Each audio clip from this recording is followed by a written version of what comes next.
All right, what are the chances that a random piece of candy will weigh less than 0.786? You need to pay attention to those trigger words, less than, under, greater than, more than, that kind of thing. That tells you whether to subtract your probability from 1 or not.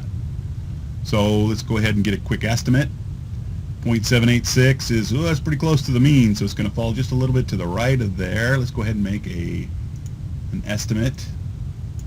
It's going to be right around there, and that's going to be real close to 50%. I'm going to make a prediction somewhere around 55 to 60%. Let's go ahead and pull up Mr. Excel. On Excel, pick a cell, any cell. Go to the function bar. Make sure you're in statistical. Scroll down to norm dist. Norm dist. Watch out for its twin. Norm dist.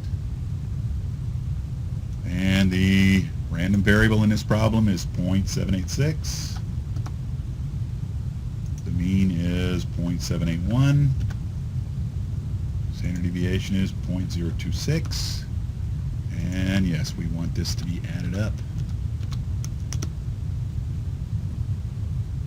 And there's the probability that if you reach in and grab a piece of candy, it's going to be less than 0.786. So right around 57.62%. That's it.